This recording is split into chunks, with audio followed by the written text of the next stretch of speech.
ನಾನು ಪ್ರಸನ್ನಕುಮಾರ್ ವಿಜಯನಗರದಿಂದ ಮಾತಾಡ್ತಾ ಇದ್ದೇನೆ.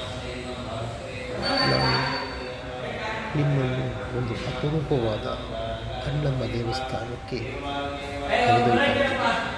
ಇದು ವಿಜಯನಗರದಲ್ಲಿ ಗೌರ್ಮೆಂಟ್ ಕಾಲೇಜ್ ಹತ್ತಿರ ಇದೆ. ಇದು ಒಂದು ಅಪರೂಪವಾದ ದೇವಸ್ಥಾನ. ಏಕೆಂದರೆ ಬೆಂಗಳೂರಿನಲ್ಲಿ ಅಣ್ಣಮ್ಮ ದೇವಸ್ಥಾನ ಬಹಳ ಕಮ್ಮಿ ಇದೆ. ಇಲ್ಲಿ ನೋಡಿ, ಬಹಳ ಅಪರೂಪವಾದ ದೇವಸ್ಥಾನ. ನಾನು ನಿಮ್ಮನ್ನು ಇಂದು ಆ ದೇವಸ್ಥಾನಕ್ಕೆ ಕರೆದೊಯ್ತಾ ಇದ್ದೀನಿ. ನೋಡಿ ಎಷ್ಟು ಅದ್ಭುತವಾಗಿ ಅಲಂಕಾರ ಮಾಡಿದ್ದಾರೆ. ಇದನ್ನು ನೋಡೋದಕ್ಕೆ ಒಂದು ಸಂತೋಷ ಆಗುತ್ತೆ. ನೀವು ಕೂಡ ಈ ದೇವಸ್ಥಾನಕ್ಕೆ ಬಂದು ದರ್ಶನ ಪಡೆಯಿರಿ. ಅಪರೂಪವಾದ ದೇವಸ್ಥಾನ. ಇದನ್ನು ನೀವು ಯಾವಾಗಲೂ ತಪ್ಪಿಸಿಕೊಳ್ಳಬೇಡಿ. ಎಲ್ಲರಿಗೂ ವಂದನೆ.